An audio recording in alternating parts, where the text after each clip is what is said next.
Live 24/7. This is AGT Live 24/7. আমাদের এটা tender আগেই হয়েছিল 50টা বোটের অত্যাধুনিক বোট এবং ধাপে ধাপে সেগুলো দেওয়া হচ্ছে। আপনারা জানেন যে জানুয়ারি মাসেও কিছু বোট প্রদান করা হয়েছিল। আজকে 8টা বোট এখানে দেওয়া হচ্ছে, যা ছবিমুড়া এবং নারিকেলকুঞ্জ ডুম্বর যে বিশাল জলাশয় সেখানে প্রদান করা হলো। আগামী দিনে আরও কিছু বোট আসবে এবং তার বাইরেও আমরা এবার আরও নতুন করে 50টা অত্যাধুনিক বোট এবার ক্রয় করব, যেগুলো ত্রিপুরা রাজ্যের বিভিন্ন জলাশয়গুলোতে প্রদান করা হবে। কারণ পর্যটনকে এগিয়ে নিয়ে যেতে গেলে ওয়াটার ট্যুরিজমকে প্রাধান্য দিতে হবে এবং ওয়াটার ট্যুরিজম মানেই অত্যাধুনিক বোট ছাড়া সেটা আমরা কখনো কল্পনা করতে পারি না। এবং সেটাকে মাথায় রেখে আমাদের এই অত্যাধুনিক বোটগুলো আমরা ক্রয় করেছি। টোটাল নতুন এবং পুরনো মিলে আগামী দিনে 100টার মতো বোট আগামী কয়েক মাসের মধ্যে ত্রিপুরা রাজ্যের বিভিন্ন জলাশয়গুলোতে আমরা দেখতে পাব। তার বাইরে আপনারা জানেন যে পর্যটন ত্রিপুরা রাজ্যে যাতে সামনের দিকে এগিয়ে যায় এবং একটা বিকল্প অর্থনীতির ব্যবস্থা করা যায়, সে দিশায় রাজ্য সরকার কাজ করছে। এবারকার বাজেটেও পর্যটনের জন্য বিশেষ গুরুত্ব দেওয়া হয়েছে। কেন্দ্রীয় সরকার আমাদেরকে প্রায় 97,70 লক্ষ টাকা প্রদান করেছেন শক্তিপীঠ নির্মাণের জন্য, 51 শক্তিপীঠ।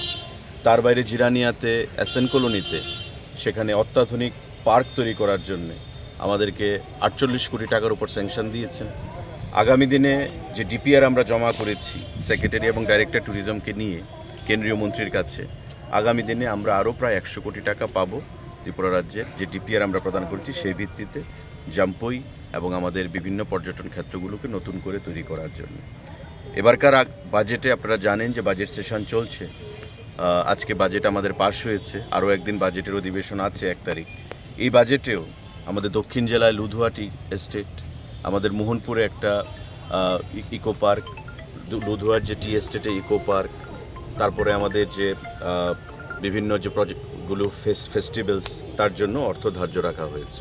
তো স্বাভাবিকভাবেই রাজ্য সরকারও সেটা উপলব্ধি করতে পেরেছে যে পর্যটন যদি সামনের দিকে এগিয়ে না যায় তবে সরকারি চাকরির উপর যে সকলের নির্ভরশীলতাটা তার থেকে সরে আসবে না, বা পর্যটনকে একটা বিকল্প অর্থনীতি হিসেবে তুলে ধরতে আপনারা জানেন যে ইতিমধ্যে যে বিভিন্ন হোমস্টেগুলো সেগুলো কাজ করা শুরু করেছে এবং নারিকেলকুঞ্জ, ছবিমুড়া, জাম্পুই, আমাদের বিভিন্ন পর্যটন ক্ষেত্রগুলোর আশেপাশে সেই হোমস্টেগুলো নতুন করে মাথা তুলে দাঁড়িয়েছে। এতে করে রাজ্যের মানুষের যেমন ক্রয় ক্ষমতা বৃদ্ধি পাচ্ছে, তাদের ইনকাম বৃদ্ধি পাচ্ছে এবং আগামী দিনে পর্যটনকে যে আমরা ভারতবর্ষের মানচিত্রে একটা নতুন জায়গায় নিয়ে যেতে চাইছি সেই দিশায় তারাও আমাদেরকে সহযোগিতা করছে। তো আমি এটাকে আপনাদেরও সহযোগিতা চাই, কারণ আপনারা সাংবাদিক বন্ধুরা যারা আছেন আপনাদের প্রচার প্রসারের মাধ্যমে পর্যটনকে বিগত দিনে আপনারা সহযোগিতা করেছেন, আগামী দিনেও সেটা আপনারা জারি রাখবেন।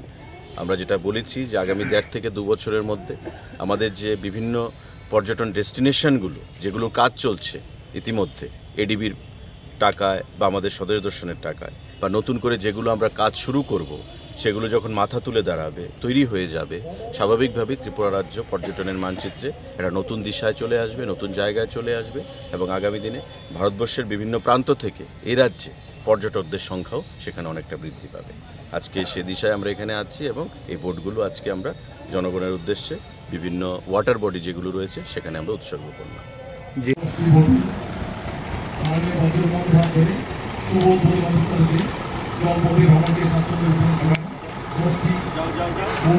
শুভ